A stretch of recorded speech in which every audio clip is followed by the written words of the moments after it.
आज की इस वीडियो में हम बात करेंगे एक ऐसे मल्टीबैगर केमिकल कंपनी के बारे में जो कि इंडिया की ही नहीं साथ ही एशिया की भी one of the leading largest chemical company है। कंपनी लगातार अच्छा परफॉर्मेंस देती चली आ रही है और अपने इन्वेस्टर्स को अच्छा खासा रिटर्न बनाकर दिया है और आने वाले टाइम में भी मल्टीबैगर रिटर्न्स बनाकर देने की उम्मीद है। तो देखेंगे इस वीडियो में कि कंपनी क्या करती है, कंपनी की ऐसी क्या खास बात है जो इन्वेस्टर्स को अच्छा खासा रिटर्न बनाकर देगी। कंपनी ने हाल ही में यानी 27 अक्टूबर 2022 को अपना सेकंड क्वार्टर रिज़ल्ट अनाउंस किया है। तो उसको भी देखेंगे कंपनी ने कैसा रिज़ल्ट दिया है। तो अगर अभी तक आपने इस चैनल को सब्सक्राइब नहीं किया है तो आपसे रिक्वेस्ट करूँगा कि चैनल को सब्सक्राइब कर लें ताकि आने वाली इसी तरह की शेयर मार्केट से रिलेटेड इन्फॉर्मेटिव और जेन्युइन वीडियोस आप लोगों को लगातार मिलती रहे। स्टॉक का नाम है टाटा केमिकल्स लिमिटेड। स्टॉक के परफॉर्मेंस की बात करें, प्राइस की बात करें तो अभी करंट मार्केट प्राइस 1132 रुपये का चल रहा है। रिटर्न्स की बात करें तो आज एक दिन में कंपनी ने -4.73% का नेगेटिव रिटर्न दिया है। 5 दिनों के रिटर्न की बात करें तो -2% का नेगेटिव रिटर्न दिया है। एक महीने की बात करें तो 3% का पॉजिटिव रिटर्न, 6 महीने की बात करें तो 20% का पॉजिटिव रिटर्न दिया है। ईयर थ्री डेट की बात करें तो 23% का पॉजिटिव रिटर्न बनाकर दिया है। 5 साल के रिटर्न्स की बात करते हैं तो कंपनी ने 251% का पॉजिटिव रिटर्न दिया है। तो चलिए देख लेते हैं कि कंपनी क्या करती है। Tata chemicals engages in the manufacture of inorganic chemistry products with plants spread across 4 continents. Tata chemicals जो है वो इनऑर्गेनिक केमिस्ट्री प्रोडक्ट्स बनाती है और ये अमेरिका, यूरोप, अफ्रीका और एशिया में फैले हुए हैं। We are the world's third largest soda ash and India's leading vacuum evaporated iodised salt producer. Tata chemicals जो है दुनिया की तीसरी सबसे बड़ी सोडा ऐश प्रोड्यूसर है। सोडा ऐश ये इसका मेन प्रोडक्ट है। सोडा ऐश से बहुत सारे इंडस्ट्रीज़ की चीज़ें बनती हैं, जैसे कि सोडा ऐश का इस्तेमाल सोप एंड डिटर्जेंट इंडस्ट्रीज़ में होता है, pulp and paper industries, water treatment की industries, rubber tyres manufacturing industries वगैरह में सोडा ऐश का इस्तेमाल किया जाता है। It is India's leading vacuum evaporated iodised salt producer. ये इंडिया का सबसे बड़ा इवेपोरेटेड आयोडाइज्ड सॉल्ट जो ये इंडिया का और एशिया का सबसे बड़ा आयोडाइज सॉल्ट प्रोड्यूसर है। आप लोग जानते ही होंगे कि टाटा केमिकल्स जो है टाटा सॉल्ट के नाम से नमक का जो प्रोडक्ट बनाती है वो लगभग हिंदुस्तान के सारे घरों में लगभग ये नमक का इस्तेमाल होता है। Their salt works spread over 36,000 acres. 36,000 एकड़ में लगभग इसके नमक बनाने का जो कारोबार है वो फैला हुआ है और ये एशिया का लार्जेस्ट है, जैसा कि पहले ही बताया मैंने। We produce soda ash using synthetic and natural mining process. Soda ash जो ये कंपनी बनाती है वो सिंथेटिक और नेचुरल माइनिंग प्रोसेस के थ्रू बनाती है। Of this 3/4 capacity consists of natural soda ash allowing a significant cost competitiveness. Demerger of consumer product segments. In financial year 2020, Tata Chemicals Limited demerged its consumer products business into Tata Consumer Products Limited via share swap transaction. Tata chemicals limited ने अपने consumer product business को demerge कर दिया था 2020 में Tata consumers products limited के नाम से, यानी टाटा कंज्यूमर प्रोडक्ट्स लिमिटेड के नाम से अब एक अलग कंपनी बना दी गई, जो कि ये पहले मर्ज था, इसमें बाद में डीमर्ज कर दिया गया। इससे क्या हुआ कि कंपनी को आसानी हुई, दो अलग अलग सेगमेंट में अलग अलग तरीके से काम करने के लिए काफ़ी आसानी हो गई।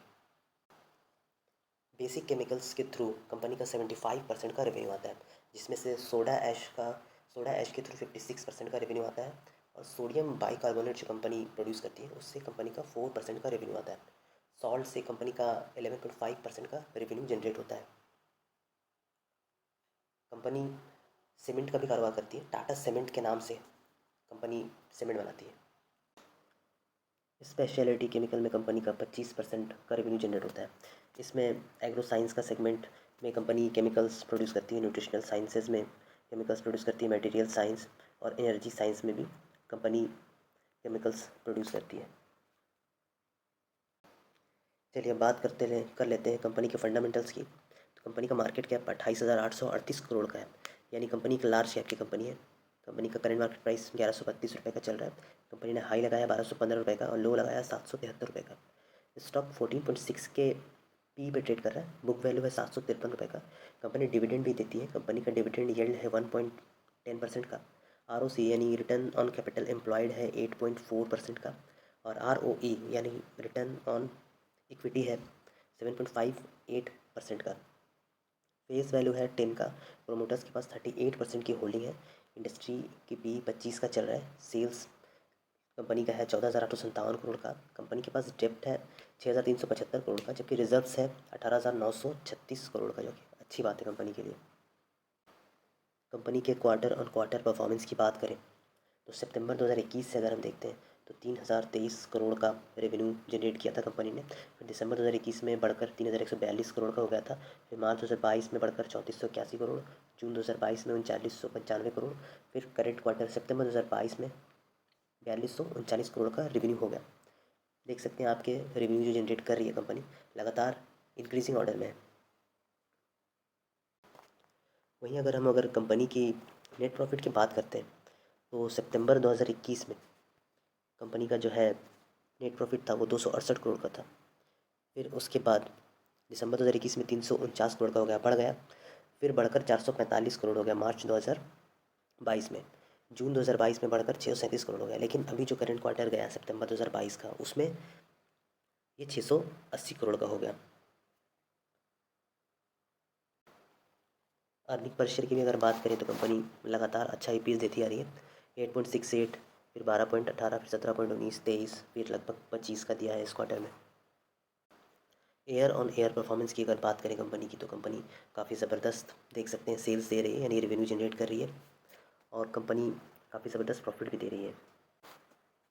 नेट प्रॉफिट की बात करें तो आप अगर देखेंगे तो ये 802 करोड़, फिर 1006 करोड़, फिर 1234, फिर 2702 करोड़, फिर कुछ घट गया था 1387 करोड़, फिर वापस ट्रैक पर आ गई कंपनी 7228 करोड़, 436 करोड़, 1405 करोड़, और ट्रेलिंग 12 मंथ की बात करें तो 2111 करोड़ की प्रॉफिट में कंपनी है।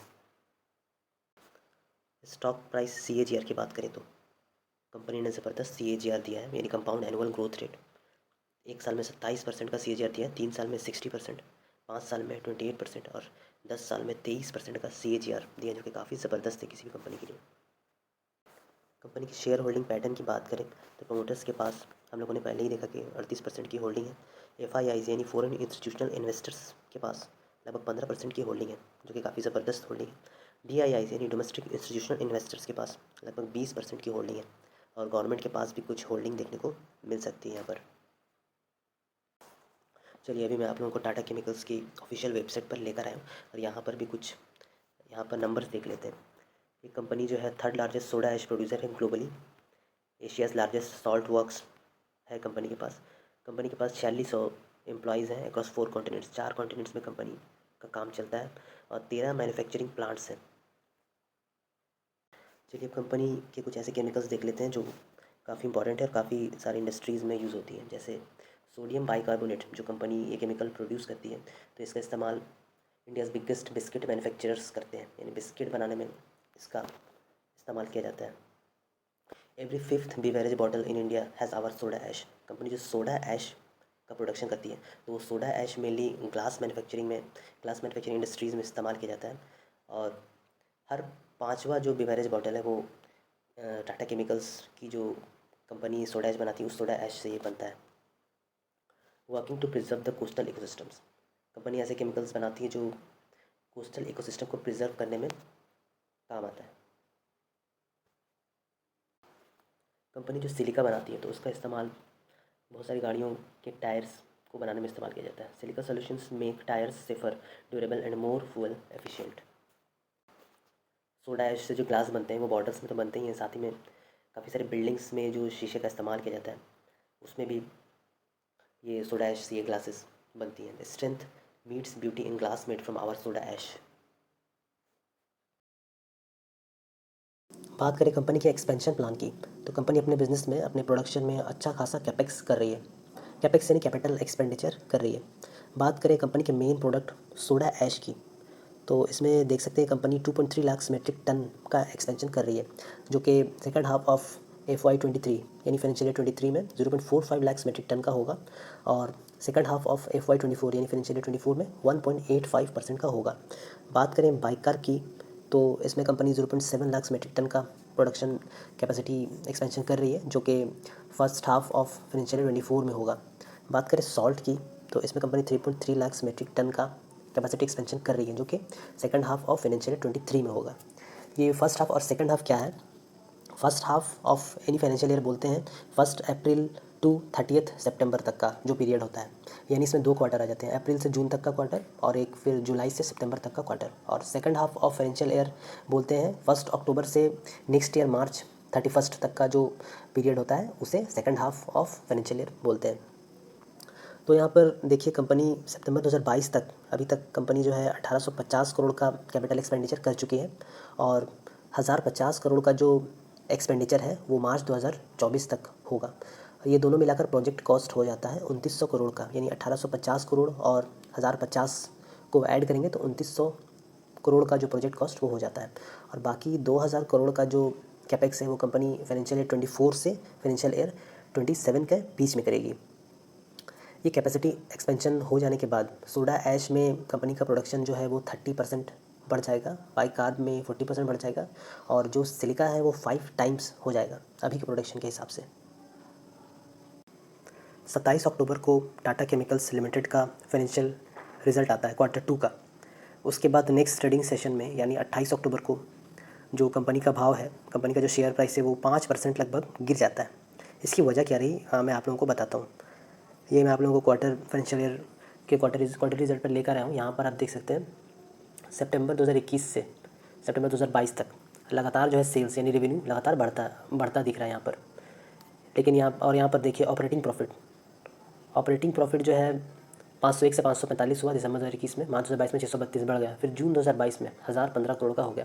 लेकिन उसके बाद ये जो करंट क्वार्टर गुजरा सितंबर का, इसमें घटकर 920 करोड़ का हो गया और ऑपरेटिंग प्रॉफिट मार्जिन जो है वो 25 से घटकर 22% यानी 3% नीचे गिर गया। यही कारण था कि जो शेयर प्राइस है टाटा केमिकल्स लिमिटेड का वो 5% डाउन हो गया। Year on year no doubt company ने काफ़ी ज़बरदस्त रिजल्ट दिया है, 3 फोल्ड का प्रॉफिट बनाकर दिया है कंपनी ने, 3 फोल्ड यानी 3 गुना लगभग प्रॉफिट बनाकर दिया है। इसके बावजूद भी प्राइस 5% नीचे गिर गया। इसकी वजह यही थी कि जो ऑपरेटिंग प्रॉफिट मार्जिन है वो 3% गिर गया और जो शॉर्ट टर्म इन्वेस्टर्स होते हैं वो लोग उन लोगों ने अपना पैसा निकाल लिया मार्केट से। उन लोगों ने देखा कि क्वार्टर ऑन क्वार्टर कंपनी का परफॉर्मेंस अच्छा नहीं रहा, तो इस वजह से उन लोगों ने अपना पैसा निकाल लिया। जबकि ऐसी बात नहीं है कि कंपनी ने प्रॉफिट नहीं दिया, क्वार्टर ऑन क्वार्टर में भी कंपनी ने प्रॉफिट दिया है, लेकिन ऑपरेटिंग प्रॉफिट मार्जिन में जो है वो गिरावट आई है। इसकी वजह ये रही कि कंपनी का एक्सपेंसेस ज़्यादा हो गया। यहाँ पर आप देख सकते हैं लास्ट क्वार्टर में 2980 करोड़ का एक्सपेंसेस हुआ था, जो कि बढ़कर सितंबर क्वार्टर में 3319 करोड़ का हो गया। इसका कारण रहा मटेरियल कोस्ट कंपनी को ज़्यादा पड़ गया, जिसकी वजह से ये एक्सपेंसेस ज़्यादा देखने को मिला हम लोगों को। तो हम लोगों ने देखा कि कंपनी जो है अपने बिज़नेस प्लान में ज़बरदस्त कैपेक्स कर रही है और कंपनी लगातार अच्छा रिजल्ट, अच्छा परफॉर्मेंस देती चली आ रही है। सिर्फ ऑपरेटिंग प्रॉफिट मार्जिन को इस क्वार्टर में छोड़ दिया जाए तो कंपनी ने ज़बरदस्त प्रॉफिट दिया है। कंपनी ने 3 फोल्ड प्रॉफिट दिया है as compared to corresponding quarter of last year.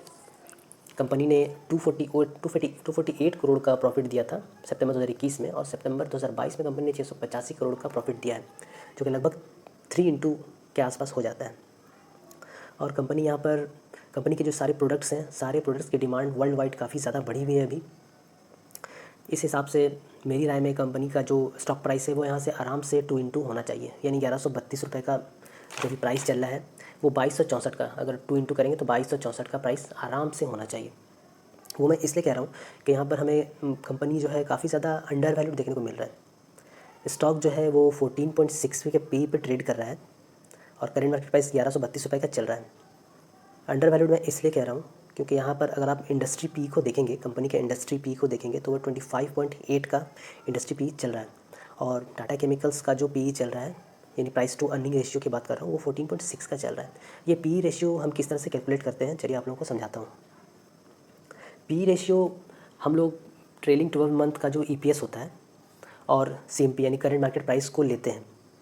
Current market price 1132 रुपये का है, 1132 डिवाइडेड बाई 77.15, तो हमारा करंट PE रेशियो निकल कर सामने आ जाता है जो कि 14.67 है फ़िलहाल कंपनी का।